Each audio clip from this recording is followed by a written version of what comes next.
If you spent the day around people who were 7 feet tall, would you begin to feel short? If you spent the day around people who walked twice the normal speed of you, would you feel slow? Probably most of us, if not all of us, would answer yes to these questions. As young women, we are constantly fed images of beauty and perfection on social media. Every hour of every day, we are shown the most beautiful and happiest moments of our peers. And like anyone, we are affected by this. A study conducted in 2018 found that the greater use of social media is strongly correlated with a lower self-esteem and a greater need for belonging.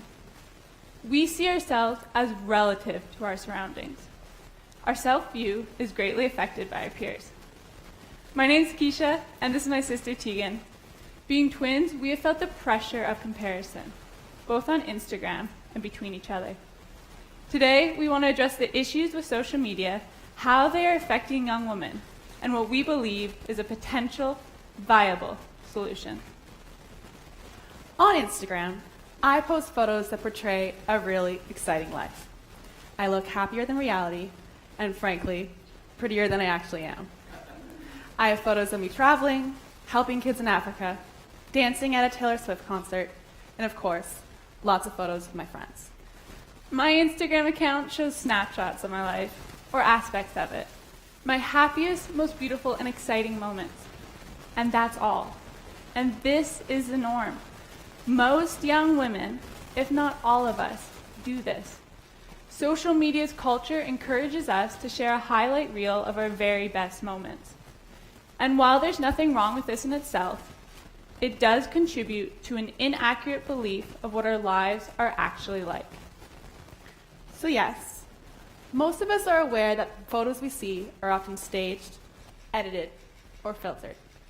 We all know this, but we also forget. Scrolling endlessly, inundated with picture-perfect photos, our unconscious mind compares our lives and flaws to the perceived perfections of others. I can't tell you the number of times I've thought, if I was her, I would be so happy. I'm comparing my life to complete strangers, people I know nothing about beyond their Instagram. And these comparisons are dangerous. In fact, it's been proven. The Journal of Communications conducted a study which found that the use of social media increases a young girl's obsessive surveillance of her own body. Guilty. Here's the thing. If we only post one photo a week, then it's probably our highlight. We probably look happy, beautiful, and suggesting that we're having a lot of fun. At least, these are the types of photos I post. Now, each week has 168 hours, or 10,080 minutes. So if we post just the very best minute of our week, then it's not an accurate representation of what our week was actually like. It excludes everyday stuff like waking up early, going to work, being bored in class, watching Netflix. It doesn't show the regular moments of our lives, let alone the tough ones. Here's an example of a photo from my own Instagram. This is a photo of an event at our school, a much anticipated night where everyone goes all out, sporting the most fashionable outfits. I bought a brand new dress, spent 2 hours on my hair and makeup, and then another hour with my friends taking photos in our living room.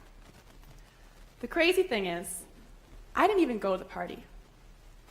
After these photos were taken, I stayed home crying by myself because I didn't feel beautiful. Feeling confident in my body is something that I struggle with a lot. My point, though, is you wouldn't have known this based on this photo.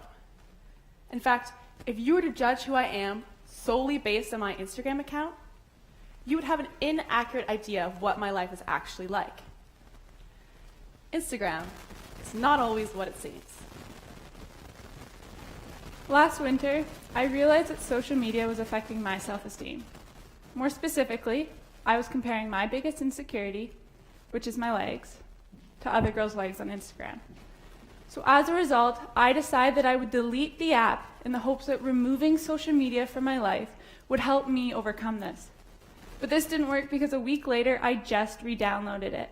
and even after a few attempts, I could not remove it. So I tried a different strategy.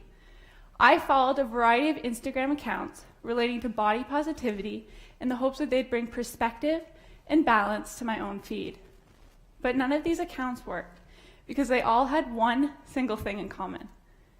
They were telling me that I was beautiful. They were telling Keisha Simpson that her legs were perfect just the way they were. In theory, this is a great message, but it doesn't actually work. At least it didn't for me. Telling me that I am beautiful just the way I am is my mom's job. But hearing this generic message, it really did little for my self-esteem. But do you know what did help me? Hearing that a girl that I thought was beautiful also had insecurities. Understanding that my peers also felt this way, now that was helpful. So I began searching for an account that showed this, an account that I could relate to with real young women who presented themselves fully, with insecurities and struggles. But this account did not exist. I never found it. So that is why we have decided to create it ourselves. Live Life Unfiltered. Live Life Unfiltered is a brand, an Instagram account, and a social media movement.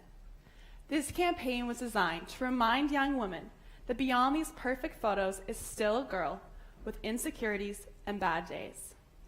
We want to encourage females to relate and understand our similarities instead of comparing our differences. Social media pressures are real. Acknowledging this is key. So is talking about it. So let's continue the conversation. To clarify, We are not suggesting anyone delete Instagram. we are not down on selfies or posting, but instead, We want to improve the Instagram experience for young women. we want to diminish the negative impact by bringing a fresh perspective to our feed. We have created an Instagram account where we post photos daily of young women that are unedited, unfiltered, and not posed. These photos are paired with pertinent captions that reflect the woman's feelings towards social media, body image, and her relationship, showing a side women typically do not share online. So for the last few months, we've been setting up our Live Life Unfiltered photo booth on different campuses in Ontario and Quebec. We approach strangers and briefly share our story and movement. In no time, women typically open up, relating to us on a personal level from similar experiences and mutual understandings. Through genuine conversations, we capture quotes and images of hundreds of young women, none of which are filtered or staged. We want to add a fresh look to our Instagram feed, bring back a healthy perspective, and remind us all that there is a relatable story beyond the posts. And so, we officially launched 3 months ago on November 1st. The progress and support that we have received from other young women has by far exceeded our expectations.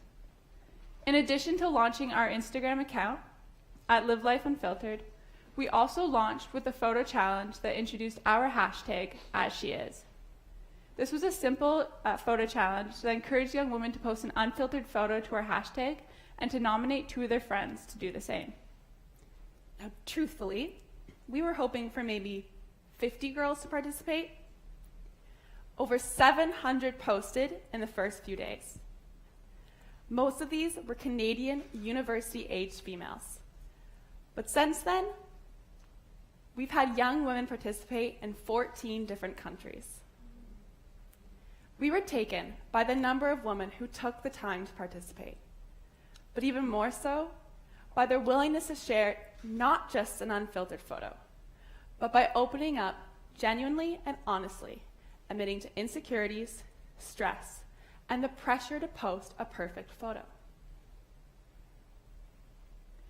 This is a girl who participated in the As She Is challenge and who has agreed to let us share her photo.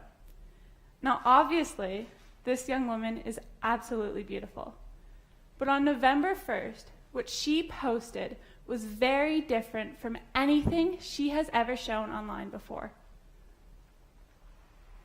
In her caption, she discloses her biggest insecurity, facial acne. She speaks to her use of multiple filters and to carefully positioning her face to hopefully hide her acne. On November 1st, when she came forward and was transparent on Instagram about her own insecurities, others were able to relate. Her vulnerability and willingness to share helped to remind others that it's okay if you do not feel beautiful or confident all the time, because no one does. Now clearly, this is not the type of thing she would typically post. But on November 1st, this woman, along with 700 others, chose to live life unfiltered by participating in the As She Is challenge. This is just one example. There are so many other posts just like this. The thing is, individually, I would not have had the courage to share what I posted on November 1st. But because I was not alone, but with a group of young women, I was able to do it. Brave together as a group, we were able to go against Instagram's culture and bring perspective to our followers' feed. Our mission is to have the As She Is challenge spread across North America and bring a refreshing perspective to Instagram. The thing is, Teagan and I alone can never make this happen. But with a group of 100, 200, 1,000 other young women, there is nothing we are not capable of. We've realized this, that as a team, we can make change. Instagram is a valued tool in today's society, essentially a necessity to our culture. But from our experience of talking to hundreds of young women, it can come at a cost, negatively affecting our self-esteem as we endlessly compare. But what if we can change that? What if Instagram became a place where we can share our life without these pressures or expectations for the photos to be perfect? What if we all realize that no one feels happy, beautiful, or confident all the time? What if a team of young women came together to change the way we use social media? What if we lived life unfiltered? Thank you.